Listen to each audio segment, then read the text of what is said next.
Shabby Sheep. Illustrated and written by Scott Lemonier.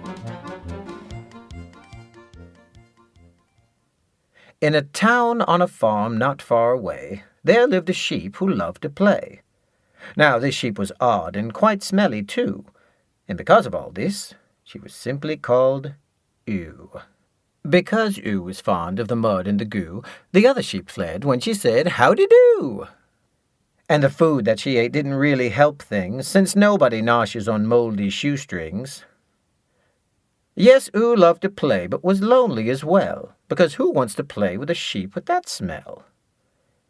But this didn't stop her from trying to find a buddy who'd nibble on old melon rinds. Ew traveled the farm, searching for pals. She made her first stop at the old horse corrals. She said, "Hello, Mr. Horse, would you like to play?" The horse turned, looked at Ew, and simply said, "Nay." Her hopes still high, Ew continued her quest, and curled up next to a cow at rest. The cow sniffed the air and said with a gasp, "Get this weird sheep away from me fast!" Next up were the chickens, who clucked in their coop, and Ew offered them some of her rotten fish soup. But the chickens were shocked and said, "What a waste for a sheep to exhibit such questionable taste." Dejected and sad, Ew wandered away, thinking, "I'll have to behave in a much different way." She thought, and then came to see, the problem I have making friends is me. If my quirks and habits are costing me friends, then my odd personality must come to an end. I'll put it away, up high on a shelf, and then I'll be happy, she said to herself. As Ew wandered home more lonely than ever, she heard a deep voice that would change things forever. "Excuse me," it said with a squeal and a grunt. "Want to share an old cake?